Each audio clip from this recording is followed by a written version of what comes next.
Kali ini kita akan membahas film berdasarkan kisah nyata dengan judul The 33 tahun 2015. Film dramatis tentang bencana tambang Chili 2010 tersaji di film ini, di mana 33 penambang yang pergi ke tambang San Jose di Copiapo, Chili, di tengah gurun Atacama pada tanggal 5 Agustus, dan mereka semua terjebak 700 meter di bawah tanah selama 69 hari. Hari itu mandor tambang Don Lucho melaporkan kekhawatirannya kepada pemilik tambang tentang sifat gunung yang tidak stabil di mana tambang itu berada. Tapi kekhawatirannya tidak dihiraukan. Don Lucho yang termasuk dari 33 penambang pergi bekerja seperti biasa ke tambang. Tetapi ketidakstabilan yang dikhawatirkan itu menyebabkan keruntuhan di beberapa terowongan bawah tanah. Nah, sebelum kita masuk ke isi cerita, buat teman-teman boleh dong untuk subscribe terlebih dahulu dan aktifkan lonceng notifikasinya untuk mendapatkan video terbaru dari kami. Jika sudah, terima kasih dan langsung saja kita masuk ke isi ceritanya.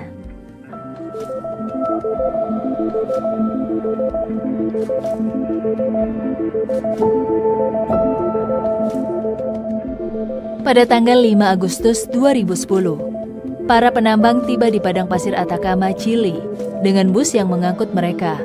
Kemudian Don Lucho masuk begitu saja ke ruang kantor pemilik tambang, lalu memberikan pecahan kaca seraya mengatakan, cermin ini diletakkan untuk melihat apakah gunungnya bergerak, dan merasa harus memeriksa lerengnya. Tapi pemilik itu bersikeras, tambang tersebut akan dapat bertahan 26 tahun lagi. Don Lucho berargumen akan kelemahan dari struktur gunung itu, yang mana juga menambah tugasnya untuk memastikan semua orang tetap selamat. Tapi pemiliknya tetap tidak menghiraukannya. Bekerja seperti biasa, Don Lucho kemudian mengkoordinir personel tambangnya, memperkenalkan mitra baru Mamani dari Bolivia. Juga Mario Gomez yang paling dituakan 46 tahun bekerja di tambang itu. Kemudian diberikan dokumen pensiun yang mengatakan 2 minggu lagi ia menjadi orang bebas, dengan tepuk tangan. Para penambang melaju ke pintu masuk tambang yang sangat gelap. Di tengah menaiki truk dengan jalur yang sangat gelap, Mamani terlihat cemas melihat ada sebuah makam dengan fotonya. Mamani mengalami nervous dan kecemasan dengan nafas yang cukup berat, sedangkan perjalanan di terowongan masih 1 jam lagi. Para penambang tiba di ruang mesin 520 meter di bawah tanah, mengambil peralatan di ruang pengungsian 700 meter di bawah tanah, lalu melakukan pengeboran dan penggalian. Seketika batu besar jatuh, mulai ada guncangan kecil, dan barang-barang berjatuhan di sekitar tambang. Semua penambang panik karena reruntuhan itu, mereka pun berteriak, sementara Don Lucho menyerukan agar secepatnya keluar dan menuju truk. Para penambang akhirnya menaiki truk. Lobos diperintah Lucho untuk jangan ke atas karena sudah runtuh, tapi harus ke tempat penampungan. Setelah lolos dari sana, Mamani berlarian tertinggal truk. Semua berteriak agar Mamani cepat berlari dan melompat. Tetapi Mamani jatuh. Lalu kembali bangkit, Mamani akhirnya berhasil masuk ke truk karena uluran tangan rekan-rekannya. Secara mengejutkan, batu-batu yang semakin cepat runtuh membuat mereka panik berteriak dengan supirnya Lobos untuk melajukan lebih cepat. Penambang lain melintas dengan truk yang berbeda. Karena salah arah menuju ke reruntuhan, mereka diperintahkan putar arah bersama Lucho dan personelnya. Namun tak lama kemudian reruntuhan semakin hebat dengan hembusan yang membuat kedua kelompok penambang itu semua terpental. Beberapa di antaranya terluka, namun semuanya selamat. Personel berjalan perlahan sembari menggunakan sorot lampu senter. Lalu mereka menemukan batu yang sangat besar. Itu bukan batu, tapi jantung dari gunung yang akhirnya jatuh. Hingga akhirnya berita lokal pun disiarkan. Para keluarga dan kerabat pun mulai panik, lalu menyusul tambang San Jose. Setibanya mereka hanya bisa memperhatikan dari kejauhan di palang pagar, menanti orang-orang tersayangnya keluar dari jebakan tambang dengan tim penyelamat. Sementara itu, Mario sempat berargumen dengan Lucho. Mario ingin berupaya mencari jalur di tangga atas. Namun Lucho mengatakan itu terlalu berbahaya. Sementara tugasnya adalah membuat personel agar tetap aman, dan lorong pengungsian ini adalah tempat yang paling aman saat ini, dengan tersimpan bahan-bahan pangan dan P3K. Mario yang bersikeras tidak ingin menunggu bantuan pun menghiraukannya disusul dengan 2 personel. Sementara para keluarga dan kerabat sudah menanti di palang pagar selama 5 jam. Tak lama kemudian mereka ricuh dengan petugas keamanan karena tidak segera mengirim tim penyelamat ke lokasi tambang. Di Istana Kepresidenan La Moneda, Santiago, Chili, Menteri Pertambangan mengajukan bantuan pada Presiden akan insiden pertambangan di San Jose. Presiden sempat menolak karena itu pertambangan swasta dan pemerintah merasa tidak memiliki wewenang. Namun jika tidak ada yang menolongnya, maka akan berdampak buruk pada industri dan citra negara Chili. Juga mengenai tanggung jawab moral. Hal itulah membuat Presiden berpikir sejenak. Sementara itu di bawah tanah, personel mengecek P3K.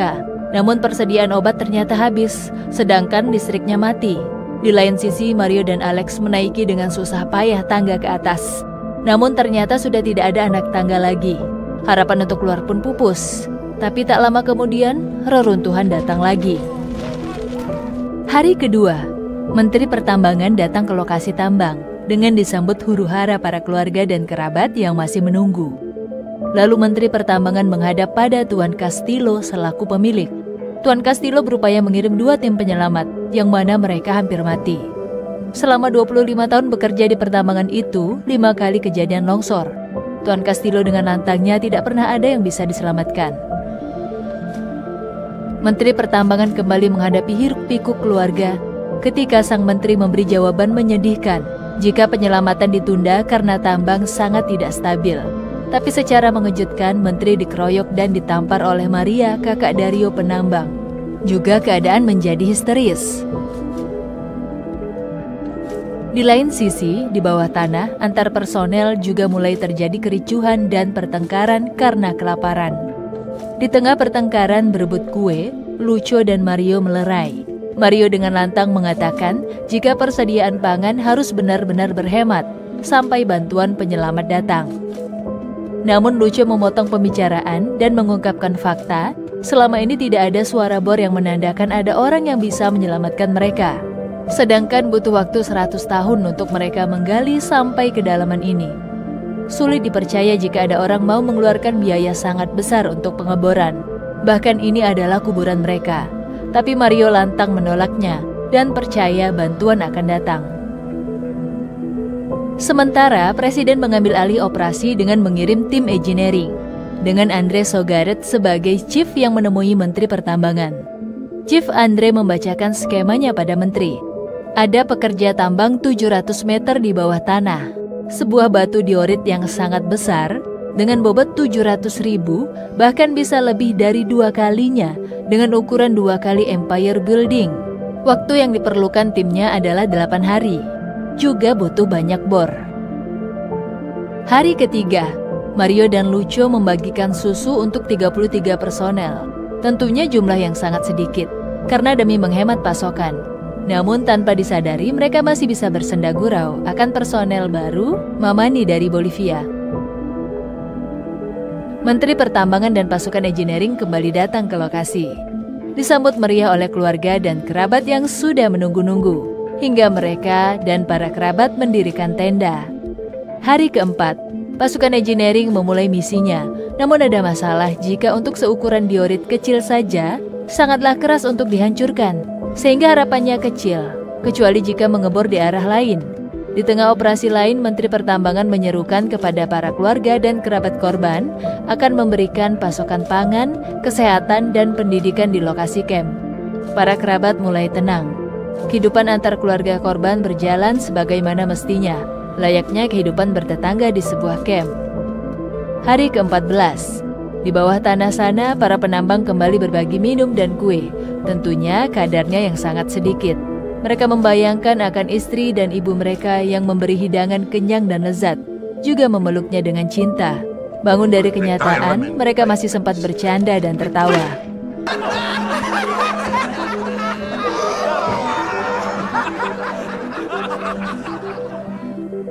Hari ke-16, Menteri Pertambangan emosi dan melabrak Chief Andre, yang malah membuat puisi untuk kuburan dan kata bijak.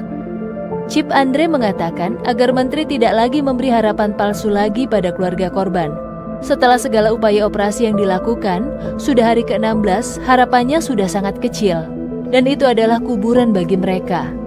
Namun, dengan lantang Menteri mengatakan, ada banyak keluarga yang menunggu di kamp, dengan harapan dan mengandalkan penuh dirinya atas 33 orang, sedangkan manusia masih bisa bertahan hidup hingga 40 hari. Malam hari, para keluarga dan kerabat di kamp dekat pertambangan menyanyikan lagu-lagu rohani dan juga doa. Menteri yang ada di tengah acara itu diberikan sandwich oleh Maria, kakak perempuan dari Rio yang pernah menamparnya. Maria lalu mengatakan pada Menteri selama ini ia tidak belajar dari kesalahan dan meminta Menteri untuk beristirahat. Seketika pikiran Menteri terbuka. Ia menuju titik lokasi tambang. Kemudian Chief Andre menawarkan bantuannya.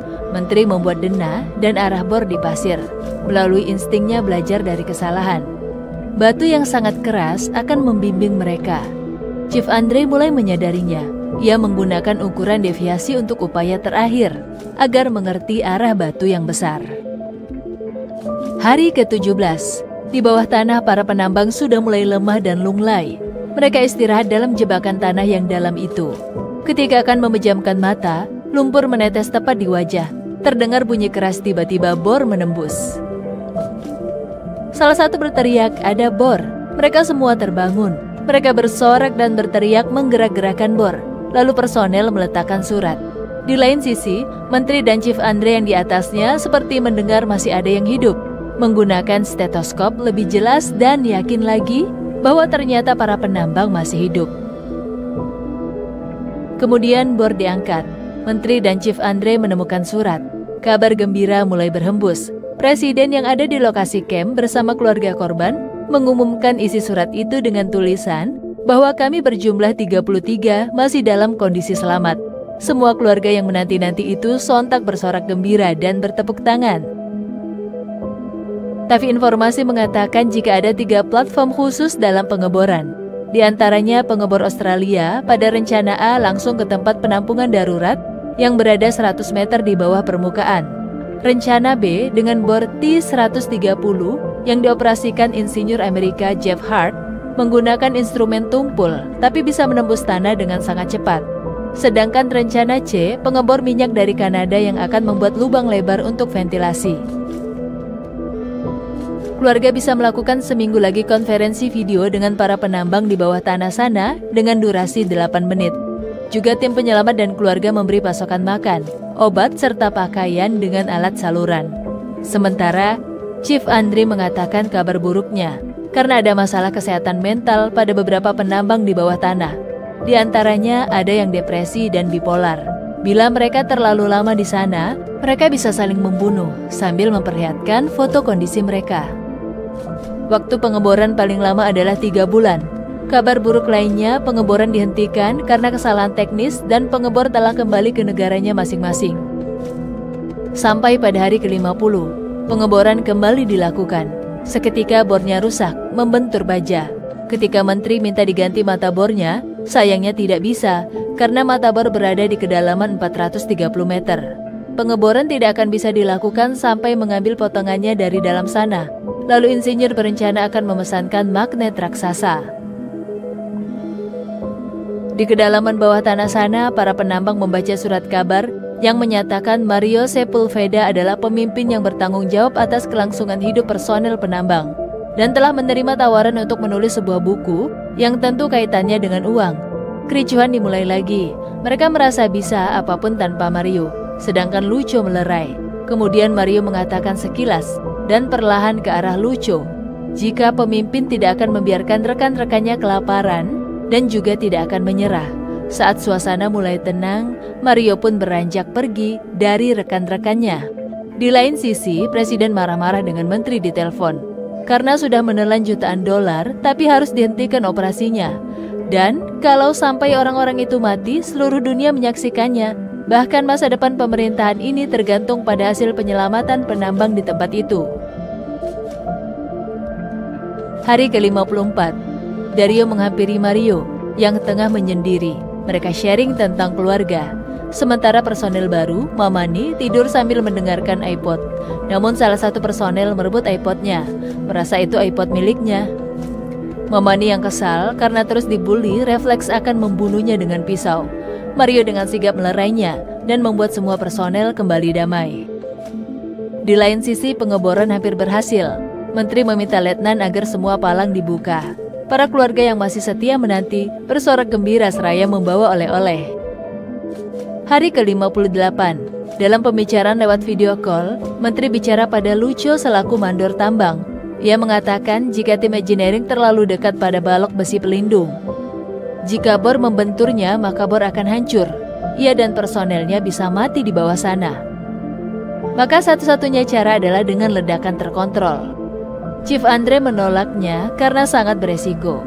Namun Lucio dan personel sudah siap keluar dari sana atau mati dalam keadaan berusaha. Kemudian Lucio dan personel sudah siap merakit, memperkuat balok kayu, dan memasang kabel-kabel untuk bahan ledakan. Malam harinya para penambang meledakkan tanah, dan mereka berhasil dengan selamat.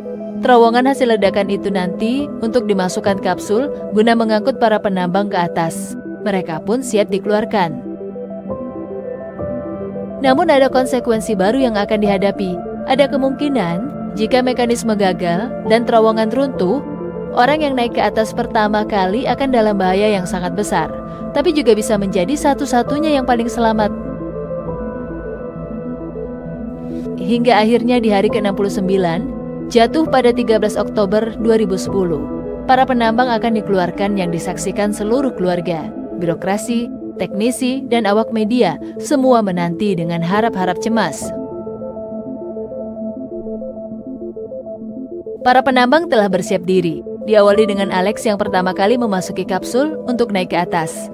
Sepanjang proses pengangkatan sangat mendebarkan bagi Alex. Kapsul masih dalam keadaan stabil, namun tak lama kemudian kapsulnya terjebak. Kru engineering berniat akan menurunkan kembali. Alex berteriak, namun tak ada yang mendengar di sana hingga ia kesulitan bernafas. Setelah kejadian mendebarkan itu, tak lama ternyata roda katrol mulai bergerak lagi. Alex pun berhasil naik ke atas. Semua bertepuk tangan dan bersorak hingga membuat menteri menangis terharu. Kemudian disusul Mario dengan ekspresi yang sangat bersemangat. Berhasil keluar dari bawah tanah mengiringi yel-yel untuk negara Chili di depan semua orang. Lalu semua penambang yang menyusul pun sudah berhasil naik ke atas. Mereka pun saling berpelukan, melepas rindu kepada keluarga masing-masing. Dan pada akhirnya bisa menghirup udara bebas. Dengan disaksikan media seluruh dunia. Proses pengangkatan dengan kapsul itu berjalan dari malam hingga pagi. Keesokan paginya tinggallah Lucio sang kepala mandor seorang diri di urutan paling belakang. Ia menangis haru melihat kenangan di tembok yang tertulis, "Di sini pernah tinggal 33 penambang, 5 Agustus 2010 hingga 13 Oktober 2010. Tak lama kemudian, kapsul datang menjemput Lucio. Ia pada akhirnya terlepas dari bebannya selama ini. 33 penambang semua selamat dari kuburan bawah tanah dan menemukan keajaibannya dengan kembali menikmati sinar matahari. Mereka semua reuni dan bernostalgia. Lalu film pun selesai.